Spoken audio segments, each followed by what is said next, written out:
देखिए कि भावुकता से अगर यात्रा हो ठहराव में, संवेदनशीलता में जल्दी से व्यक्ति निकल जाए तो शुभ है। और प्रेम अनेक किस्म के भाव लेकर आता है, लेकिन वो पकड़ या जकड़ की तरह नहीं होते हैं। इसीलिए भावुकता को बहुत ही हमको संवेदनशील होकर समझना पड़ेगा, भावुकता को भी संवेदनशील होकर समझना पड़ेगा। भावुकता पर भी आक्रामक ढंग से नहीं काम होगा। जैसे हम किसी की आंखों में आंसू देखें तो हम तुरंत ही उसको भावुक डिक्लेयर करके रिजेक्ट कर दें, नहीं। प्रेम में भी आंसू हो सकते हैं, लेकिन कुछ आंसू बांधते हैं, कुछ आंसू मुक्त करते हैं। कुछ आंसू व्यक्ति की सहज अभिव्यक्ति हैं, वो किसी भी अतिरेक में पैदा हो सकते हैं, प्रेम में, ध्यान में, समाधि में, किसी गहरी समझ में। और कुछ आंसू ऐसे हैं जो नासमझी से ही पैदा होते हैं, बांधने के लिए ही पैदा होते हैं, दूसरे को दिखाने के लिए ही पैदा होते हैं। वो अंतर है।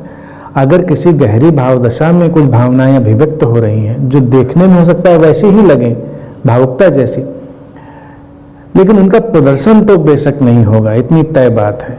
क्योंकि जो संवेदनशील व्यक्ति है वो अकेले में भी वैसा हो सकता है। जैसे भक्त, अगर कोई कहे भक्त है कोई, तो भक्तों में ऐसी बहुत सारी चीज़ें पाई गई।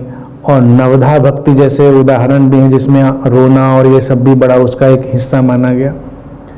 तो पहले तो मैं उसका जो नवधा और 9 डिस्क्रिप्शन है उसको रिजेक्ट करता हूँ, क्योंकि भक्त है तो उसका डिस्क्रिप्शन नहीं हो सकता, एनालिसिस नहीं हो सकती, पहली चीज़।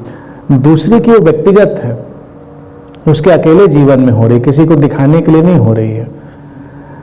लेकिन अगर हम उसका सामूहिक डिस्प्ले करें तो बात फिर फर्क हो गई चीज़ों में।